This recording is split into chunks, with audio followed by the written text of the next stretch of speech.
Your readings, Flesh Wound Horror freaks, and welcome to a brand new episode of Flesh Wound Horror. We've got another Severin Black Friday Blu-ray review for you now. Todd's holding it up. The 2004 film from director Kenneth J. Hall, Halfway House.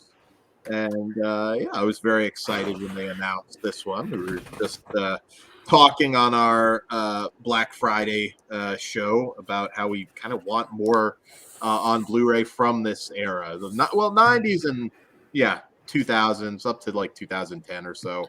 Which is like just 30 years worth of films there. A lot, yeah. 90s and the 2010s. Just that. Yeah, but there's a lot from there that we don't have, including some fairly big movies in certain cases. So I am the kind of guy that does remember things like Halfway House very fondly. Yeah. So haven't watched it in a long time. We'll see how it holds up.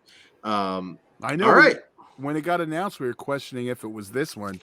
Very thrilled that it was, because I was very happy too. I figured, like, and ironically, another Halfway House came up recently in conversation, and I figured it wasn't that one, so I was like, okay, it has to be, and I was pleasantly surprised that it was. So, all right.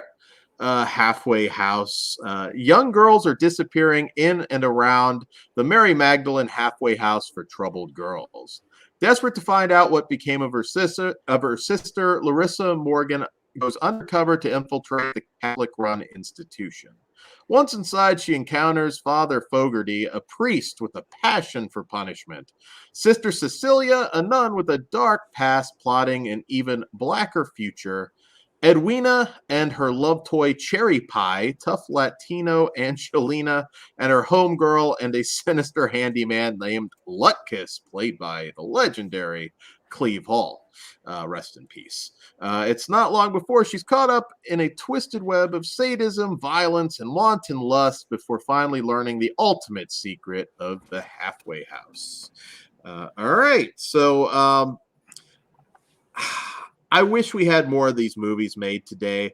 I don't want to, I'll say going in, I don't want to give any impression that this is some lost or forgotten classic that everybody needs to see, because not everybody needs to see this, but I just miss this kind of fun, campy schlock vibe. This movie's very tongue-in-cheek. Nothing's taken particularly serious. It still kind of falls under Lovecraftian horror, but it's also nunsploitation, and just it's a titty flick, quite frankly. I mean, it's definitely that. I don't think it quite becomes a soft core film, but there is a lot of nudity and some offensive. 6 sex scenes too. I mean, it's a lot. It's close. It borders pretty close. And they all work for me. I think the women in this are beautiful, including Janet Tracy Kaiser as Larissa, who I think is absolutely drop dead gorgeous. And I also thought it was funny. Cleve Hall, of course, plays Lutkiss, but his daughter Constance, if you look, is in here as well in a small role. Kind of a, I don't know, odd father-daughter. Like let's go act in this titty flick together. Mary Woronov, always a pleasure. On the monster side of things, you don't get to see a whole lot. I'll throw it out there. There's not a whole lot of like monster action. I thought there was enough. Most of it was off screen, but very low budget, but again, just charming. I miss this campy schlock. We just don't get it very often anymore. Some people try, but we just don't get it. Father Fogarty, I thought, was pretty funny with his his spanking fetish, and I thought the bit with the sex doll and everything was pretty funny. This is just like a turn your brain off, have a few drinks, and just have a great time looking at the ladies kind of flick. And I love it. I don't want to oversell it. I think you can tell whether this is your kind of film or not. There is some sacrilegious uses of religious statues in this one, but if you're listening to our show, you're probably not offended by that. Kruger, what did you think of Halfway House? Well, I think you're underselling this with the effects and the monster big time, because I thought the monster was fucking great. Yeah, I mean, yeah. it's obviously low budget as hell, but I mean, it looked badass as fuck. I wasn't expecting like a full on Lovecraftian fucking monster in this thing, and I was pleasantly surprised with all the sacrifice scenes and everything, and the final act with it. Like, holy fuck, that was so badass. There's also like some really good gore in this that I was not expecting. You guys sold this to me as a titty flick, and this is not just a titty flick to me. This is a lot fucking more.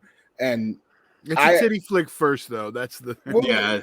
it is, but it doesn't fucking take away from the story. No. The story is actually a fun little Lovecraftian story. Granted, there's a bunch of fucking sleaze and cheese in between all that, between all the, the Lovecraft parts, but underneath the surface, it all leads up to a really badass final act with a fucking monster, and I had a blast with it. I was surprised that I enjoyed it as much as I did, but I think it's because they didn't skimp out on everything. If they would have had some cheap ass looking monster that looked like nobody even put any effort into it, or so a couple of splatters of blood for some of the kills, this would be a completely different conversation. But the fact that they went out of their way to, we got a nice beheading, some limbs getting chopped off. I mean, this was a lot of fucking fun. I highly recommend it. If you're a Lovecraft fan that can handle fucking like gratuitous amounts of cheese and sleaze, you should check this out, because I think you'll have a really fucking good time with it. Yeah, that's why as soon as I finished, I made sure you were gonna watch it. Yeah. It's like, you're gonna do that show with this, You- right? You liked it more than I expected. Once- Kruger. I'm happy. once I You watched really undersell the monster, man. Like, Yeah. it's The monster's cool, but there's a lot of off screen with the Yeah, but I mean, it's not like we never see the monster actually eat somebody. Yeah, I yeah. mean, we do get it Yeah. eventually. It was building up to that last moment because the budget was probably, dog shit. Yeah, no, definitely. It was also very easy to escape this this house. Yeah, this is true, but But I think they cover that too, though. Yeah, yeah. They make fun of the fact that, that's a stupid plot. I mean, there's plenty of stuff in here where you're going to go, oh, even though this movie's not taking itself seriously, maybe that's kind of dumb, but Mhm. gore and monsters, I'm in. yeah. And titties. So Yeah.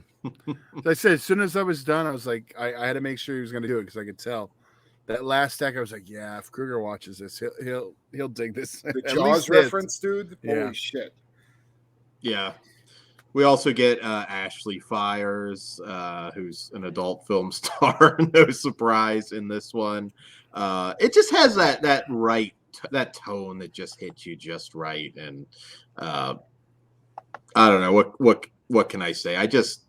Can you really name a recent one, Todd? I mean, even Jim Wynorski, when he did that Sharkansas movie, it wasn't right.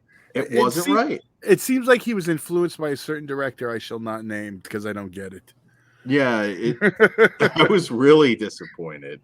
I want more of this. I just want more of this. There really hasn't been like that delivers both the camp and the nudity like this. Yeah, This is really like one of the last ones. We had some sex comedies after. What about Call Girl of Cthulhu? Is that similar to this? I love that. Yeah, that movie's awesome. Yeah, it is, but I don't know. For that one, feels like it has a bigger budget. Yeah, I mean, yeah, it is. It at least feels that way. It's a little more grand in scale. Yeah, I gotta check that out. Yeah, you do. You'll like that. I forgot more if you like this much. Yeah, I forgot about that one. Yeah, there is still that one then, which is a little less nudity though too. Like that one has it, but not like not like 666. Not full pornographic scenes. Yeah. All right, transfer wise, I thought it looked really good. Yeah. It's definitely a step up from the old DVD. I think this is a similar case to Jack Frost 2, where the cameras that were shot on, it's never going to look like perfect, Well, but yeah, it looks really good. And extra wise, they were great. We have the archival ones from the DVD. We have the music video, the trailers that were ported over, and the audio commentary. And we have a couple new Discipline and Sacrifice, a look back at the halfway house, and Cleve Hall from Monster Kid, the Monster Man. yeah. So That's sad. Cleve was such a nice guy. So was his daughter, actually. I don't know if you ever met her at a convention. They did a lot together, and I love Monster Yeah. Man. yeah, that was a great show. I wish we got more than one season.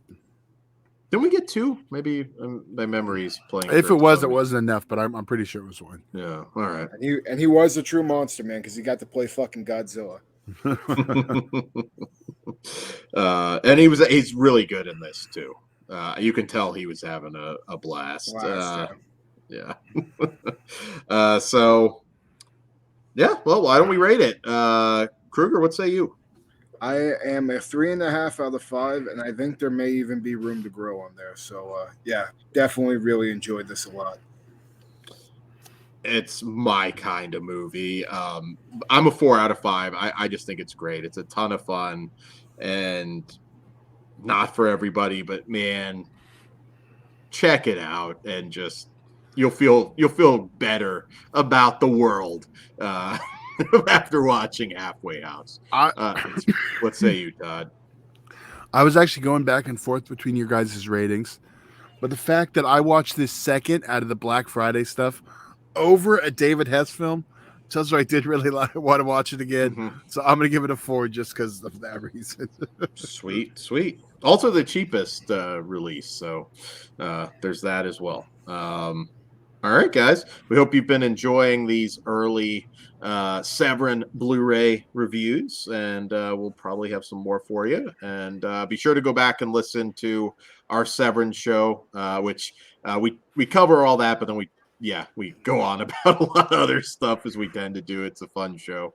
I think I've already done most of our pimping. So do we have spoilers? spoilers? Yes. Spoilers, Okay. yes. Okay. So if you guys don't want to be spoiled, time to go and come back later. Here we go.